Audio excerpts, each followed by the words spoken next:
മുട്ട ഉപയോഗിച്ചിട്ട് കാപ്പി കുടിച്ചിട്ടുണ്ടോ നിങ്ങൾ?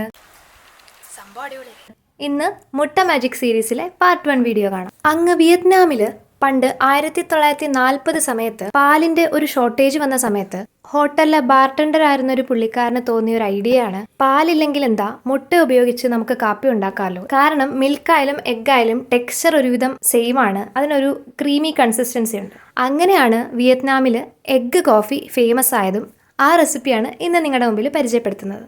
ഇതിന്റെ ഒറിജിനൽ റെസിപ്പിയിൽ വിയറ്റ്നാമിലൊക്കെ റോ എഗ്ഗ് യൂസ് ചെയ്തിട്ടാണ് ഈ ഒരു കോഫി ഉണ്ടാക്കുന്നത്. പാസ്ചറൈസ്ഡ് എഗ്സ് ആയിരിക്കും കൂടുതൽ ഇതിന് സേഫ്. കാരണം റോ എഗ്സിൽ സാൽമൊണല എന്ന് പറഞ്ഞ ഒരു ബാക്ടീരിയ അടങ്ങാൻ ചാൻസ് ഉണ്ട്. അതുകൊണ്ടാണ് ഞാനിവിടെ എഗ്ഗ് ജസ്റ്റ് ഒന്ന് ബോയിൽ ചെയ്തിട്ട് യൂസ് ചെയ്യുന്നത്. അതാകുമ്പം കംപ്ലീറ്റ്ലി സേഫ് ആണ്.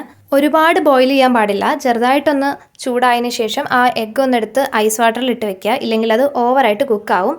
അതിനുശേഷം ഒരു ബൗളെടുത്ത് അതിലോട്ട് എഗ്ഗ് യോക്ക് മാത്രം ഇടുക, അതായത് മുട്ടയുടെ മഞ്ഞ ചേർത്ത് പഞ്ചസാരയും കണ്ടൻസ്ഡ് മിൽക്കും ചേർത്ത് നല്ലോണം ക്രീമി ടെക്സ്ചർ ആകുന്ന വരെ ബീറ്റ് ചെയ്തിട്ട് മാറ്റി വയ്ക്കുക. ഇനി ആ മുട്ടയുടെ ടേസ്റ്റ് ഒന്നും ഇഷ്ടമല്ലാത്തവർക്ക് കുറച്ച് വാനില എസൻസും കൂടെ ആഡ് ചെയ്യാം.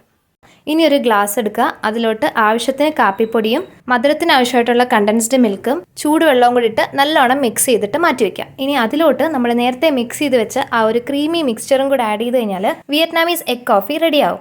ഇതിൻ്റെ മേളിൽ കുറച്ച് കൊക്കോ പൗഡറോ കോഫി പൗഡറോ ഇട്ട് നിങ്ങൾക്ക് കുടിക്കാവുന്നതാണ്. അതേപോലെ നമ്മൾ നോർമൽ കോഫി കുടിക്കുന്ന പോലെ ഇതൊന്നും ഡെയിലി ഉണ്ടാക്കി കുടിക്കരുത്. അപ്പോൾ ഒരു വെറൈറ്റി ഒക്കെ ട്രൈ ചെയ്യാൻ ഇഷ്ടമുള്ളവർ ഒന്ന് ട്രൈ നോക്കിയിട്ട് ഫീഡ്ബാക്ക്സ് അറിയിക്കാൻ മറക്കണ്ട.